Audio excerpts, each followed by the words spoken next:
എണ്ണിയാൽ തീരാത്ത അത്രയും ചിക്കൻ വിഭവങ്ങൾ നമ്മുടെ നാട്ടിലിപ്പോൾ സുലഭമാണ്. ചിലതിൻ്റെ ഒന്നും പേര് പോലും പറയാൻ എനിക്കറിഞ്ഞൂടാ.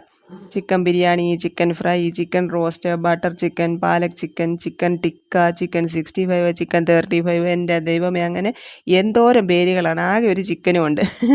അപ്പോൾ അങ്ങനെ എന്തെങ്കിലും പേര് ഇതിനെയും വിളിക്കാം കേട്ടോ. ഞാൻ കഴിഞ്ഞ ദിവസം കുറച്ച് കുബൂസ് മേടിച്ചുകൊണ്ട് വന്നു. കാരണം എന്ന് വെച്ചാൽ കുറച്ച് അവശതയൊക്കെ ആയിരുന്നു. അപ്പോൾ രാവിലെ പണികൾ ഇച്ചിരി എളുപ്പമാക്കാമെന്ന് വിചാരിച്ചാണ് കുബൂസ് വാങ്ങിച്ചുകൊണ്ട് വന്നത്.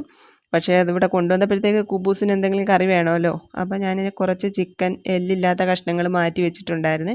അതെടുത്ത് ഞാൻ ഇങ്ങനെയൊക്കെ കാട്ടിക്കൂട്ടി നമ്മുടെ സ്ഥിരം സാധനങ്ങളെല്ലാം വെട്ടി അരിഞ്ഞിട്ടിട്ടുണ്ട്. പിന്നെ ഇവിടെ കറിക്കകത്ത് മുങ്ങി കുളിക്കുന്നവരൊക്കെ ഉള്ളത് കൊണ്ടാണ് ഞാൻ കുറച്ച് ചാറായിട്ട് വെച്ചത് കേട്ടോ. അതിൻ്റെ ആവശ്യമൊന്നും ഇല്ലായിരുന്നു. പിന്നെ ഇത് അല്ലാതെ നമ്മൾ റോസ്റ്റ് ചെയ്ത് എടുക്കുകയാണെന്നുണ്ടെങ്കിൽ ഈ കുബൂസിനകത്ത് റോൾ ചെയ്ത് ഷവർമ്മയാണെന്നൊക്കെ പറഞ്ഞും കഴിക്കാമായിരുന്നു. നല്ല ടേസ്റ്റ് ഉണ്ടായിരുന്നു കേട്ടോ. ചുമ്മാ ഒന്ന് ചെയ്ത് നോക്ക്.